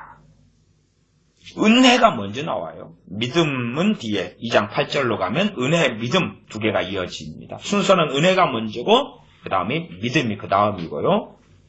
가로쳐진 2장 5절은 너희가 은혜로 구원을 얻은 것이라. 이렇게 말씀합니다. 너희가 은혜로 구원을 얻은 것이라. 6절 또 함께 일으키사 그리스도 예수님 안에서 함께 하늘에 앉히시니 이는 그리스도 예수님 안에서 우리에게 자비하심으로써 에베소 1장의 선택이나 딴 2장의 은혜에 대한 말씀이 누구를 선택함으로 누구를 버리고자 하는 것이 아니라 하나님께서 야곱을 선택하시는 것은 야곱을 사랑하시고 에서를 미워하였다 그랬죠. 그러면 야곱을 사랑하셔서 선택하신 것이 에서를 그때는 야곱을 사랑하고 상대적으로 에서를 미워한 게 되지만 그 선택이란 야곱을 통해서 에서까지도 구원하시기 위한 선택이고 에서의 자손들을 구원하시기 위한 선택이다 그 말이에요. 가난한 자, 천한 자, 무능한 자를 선택하시는 고린도전서의 말씀을 통해서 우리는 부한 자, 능한 자들을 부르시는 부끄럽게 하시며 부르시는 그 선택을 보아야 한다 그 말이에요. 이건 어리석은 자들의 극단적 칼빈주의 선택론으로 가면 누구 선택하고 누구 버리고 누구 선택하고 누구 버리고가 아니라 우리가 가정 안에서 내가 먼저 믿는 사람이 되었다. 나를 부르심으로 그리고 내 가족을 부르시고자 하는 나를 부르신 다음에 내가 믿고 주님의 복음을 증거함으로 내 가족을 부르시고자 하는 하나님의 은혜와 긍휼이다. 그것을 알아야 한다 그 말이지. 어떤 사도 바울을 하나님이 부르셨다. 그러면 이방인들을 그를 통하여 구원하시고자 하는 부르시고자 하는 선택이라는 것은 어리석지 않은 사람들이면 알 거라고 말이에요. 그러나 갈수록 어리석어지는 사람들이 많이 생겨나는 걸 봅니다.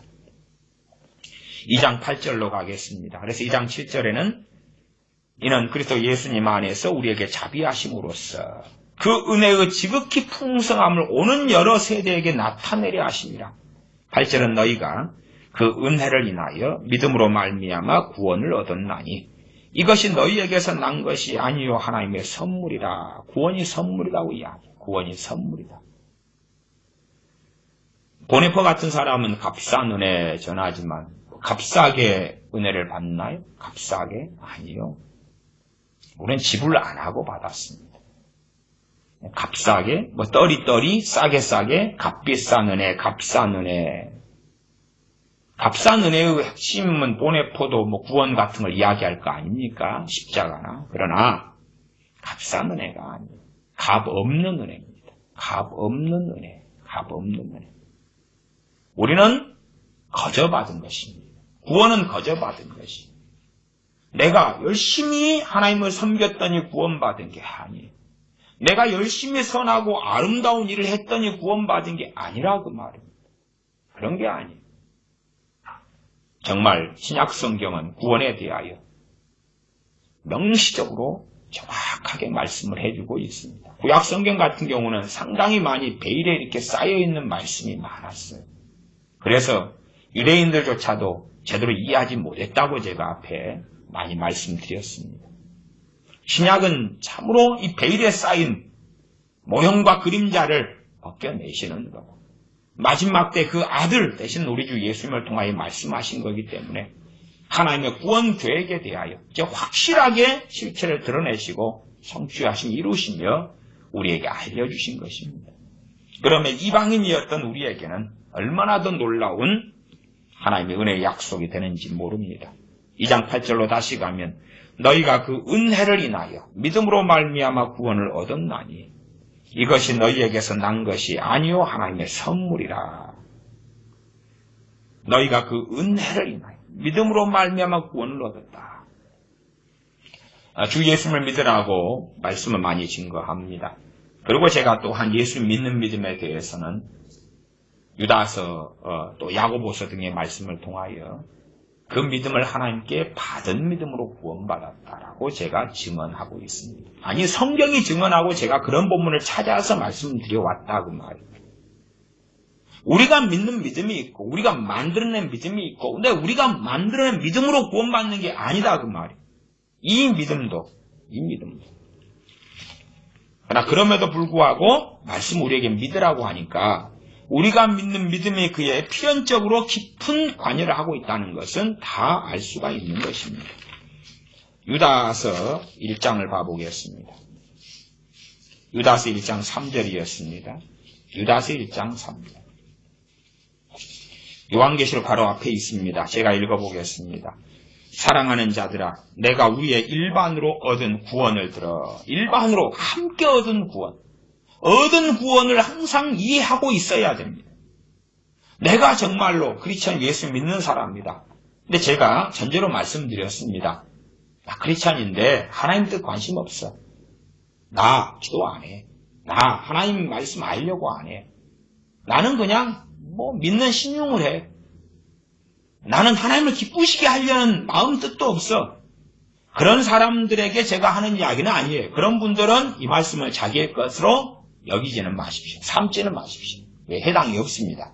저는 그렇게 예외는 있을지라도 예외를 가지고는 이야기할 수 없으니까 100에 1개의 예외 혹은 열의 하나의 예외를 가지고는 말하기 어려우니까 그가 아직 초신자라면 가르칠 기회와 시간이 있겠지만 예수님 믿은 지 시간이 꽤 흘렀는데 하나님 말씀에 관심도 없고 기도 생활을 하지도 않고 기도 생활을 우리가 하다가 쉴 수 있어요. 그러나 쉬어도 최소한 믿는 사람이면 그런 마음은 있겠죠. 기도해야 되는데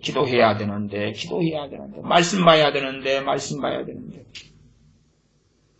성령님의 역사하심이 있다. 내가 누구를 저주하고 미워하고 있는데 성령님께서 이 안에 일으키시는 마음이 너도 용서받았는데 그를 저주하고 미워하느냐. 책망하는 어떤 것을 들을 수 있어야 한다 그 말. 최소한 내 생각처럼이라도 내 양심에 뭔가 작용이라도 있어야 한다 그 말이에요. 우파 기독교인들로서 문재인 하야 막 외치고 탄핵 외치고 하는 사람들도 문재인을 저주하거나 미워하면 안 됩니다. 그러면 하나님과 관계는 어그러지는 것입니다. 야, 문재인이 대한민국에 무너지는 원흉이기 때문에 그런 마음대로 저주하고 미워해야 된다. 그렇게 정광훈 목사 가르치더라도 그렇게 하면 안 돼요. 왜? 정광훈 목사가 가르치는 것이 말씀과 어긋나면 따르면 안 되는 것입니다. 어떻게 사람을 따름으로 하나님과 반대편에 서려고 합니까? 그냥 한 명의 정치인이고 시민운동가로서 이야기하면 저 사람 성경 모르니까 그 정도는 이해하겠습니다. 강단 연단에 써가지고 문재인 개 XX 문재인 미친 XX 온갖 저주와 욕설을 하면서 그놈은 그래도 시민운동가로 그러면 정상 참작은 합니다만은 목사로 선지자로 그러면 안 돼요. 참 저 양반에 대해서는 할 이야기가 많습니다만 요즘엔 좀 그래도 자제합니다. 자제하려고 생각도 합니다. 근데 자기가 선지자라고 너무나 외쳐와가지고 그것이 이제 문제가 되게 생기니까 요즘에는 말을 바꾸고 있습니다. 나는 선지자입니다. 목사님 여러분들도 다 선지자로서의 사명을 다 가지고 있습니다. 우리는 선지자의 사명을 가진 자로서 이렇게 요즘에는 말을 계속 바꾸고 있거든요. 이제 그 전에는 나는 선지자고 목사 너희들은 아니요 그렇게 했다가 그래서 이 사람이 참 대단한 사람이다. 대단히 말을 바꾸는 것을 정말 잘한다. 참 또 어제도 그러더라고. 어제도 제가 듣기에 그제도 또 그랬거든요. 참 한 달 전에 말하고는 이렇게 뒤집어 엎나. 그러나 듣는 사람들은 그래 저게 자기가 선지자다 그 말이 선지자적 사명이 목회자에게 다 있기 때문에 지금 한 말이었구나. 그렇게 참 기가 막힌 때를 살아갑니다. 유다서 1장 3절이죠. 사랑하는 자들아 내가 우리의 일반으로 우리 함께 얻은 구원을 이해해야 됩니다. 너희에게 편지하려는 뜻이 간절하던 차에 성도에게 단번에 주신 믿음의 도를 위하여 힘써 싸우라는 편지로 너희를 권하여야 할 필요를 느꼈노니 단번에 주신 믿음의 도 그러지. 사실은 이제 이 뒤에 도가 빠지고 단번에 주신 믿음 이것이 좀 더 원어상에 맞습니다. 근데 어쨌든 단번에 주신 그래 단번에 주신 믿음의 도를 위하여 힘써 싸우라. 좀 더 구체적으로 확인하면 야고보서입니다. 야고보서. 히브리서 다음에 야고보서입니다. 야고보서 2장 1절이지요. 야고보서 2장 1절. 내 형제들아 영광의 주 곧 우리 주 예수 그리스도를 믿는 믿음을 너희가 받았습니다. 예수님 믿는 믿음을 뭐 했다고요? 받았다고. 그러니까 사람을 외모로 취하지 말라고. 우리가 갖는 믿음이 하나님 주시는 믿음과 저는 긴밀한 관련이 있다고 저는 믿고 가르치고 설교해 왔습니다. 그래서 우리에게 주 예수를 믿으라고 증언하고 있는 거죠. 그러나 우리가 그 믿는 믿음, 우리가 주님을 믿을 때에 그 안에 놀라운 비밀 중에 하나는 하나님으로부터 믿음이 와서 믿는 부분이 함께 연결되어 있다는 사실이에요. 그러니까 두 가지의 균형을 잘 이루어야 됩니다. 그렇다 해서 이러한 야고보서 2장 1절 같은 말씀만 막 제시하면서 하나님이 믿음을 주셔야지 믿지 그러면 정신 나간 사람들. 우리에게 믿으라고 말씀하고 있어요. 믿으라고. 우리가 믿어야지.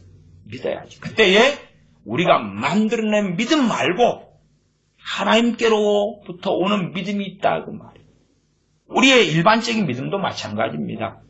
믿음은 들음에서 나며 들음은 그리스도의 말씀으로 말미암는다. 주님의 말씀에서부터 믿음이 나오는 거예요. 내 확신에서 내 신념에서 나오는 게 아니에요. 참 조영기 목사님 같은 경우도 신념과 믿음을 관련을 대부분 시켰거든요. 제가 조영기 목사님 80년대 설교부터 체크를 하면 신념을 믿음하고 혼재를 시켰어요. 신념, 비전, 믿음, 꿈, 짬뽕을 시켜버렸어요. 신념은 믿음 아닙니다. 신념이 있는 사람이 세상에 성공해요. 목회도요. 신념 있는 사람이 큰 교회를 합니다. 그건 일반론인데 신념은 믿음하고 다릅니다. 신념은 자기 확신에서 오는 것이고 그러나 믿음은 그리스도의 말씀에서 오는 것입니다.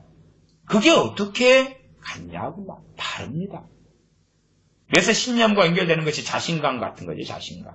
자기를 믿는 확신 같은 거지. 그거 아니에요. 성경의 믿음은 그렇지 않습니다.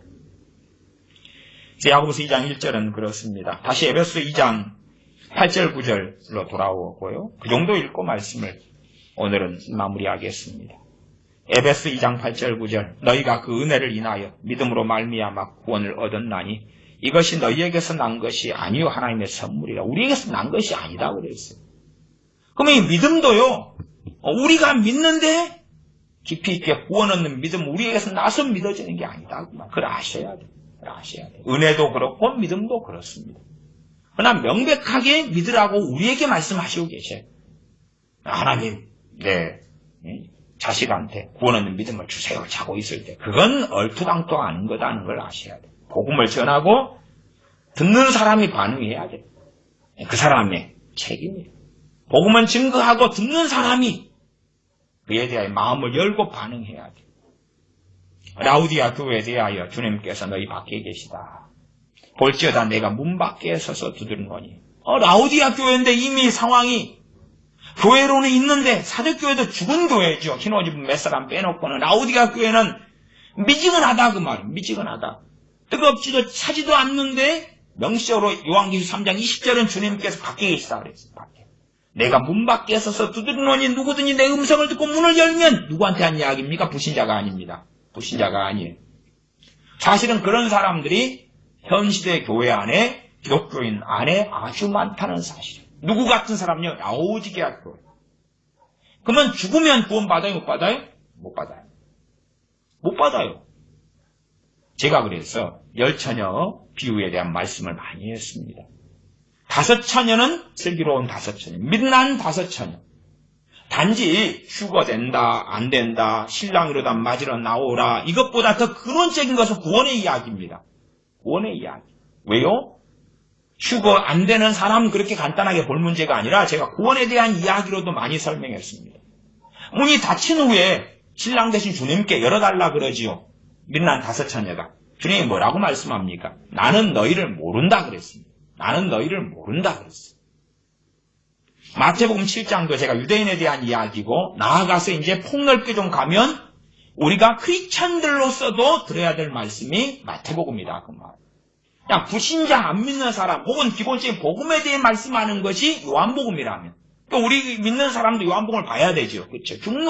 너무 중요한 말씀이니까. 그러나 우리가 예수 믿는 사람으로서 와야 될 말씀이 있다면 마태복음. 그래서 마태복음의 구원론과 요한복음의 구원론이 상당히 다르게 보이는 거예요. 예, 마태복음의 구원론은 행위 구원론처럼 보이고 요한복음의 구원론은 믿음으로 얻는 구원론처럼 보인다 그 말이에요. 또 그렇게 보이는 것이 일말에 맞게 본 것이기도 해요.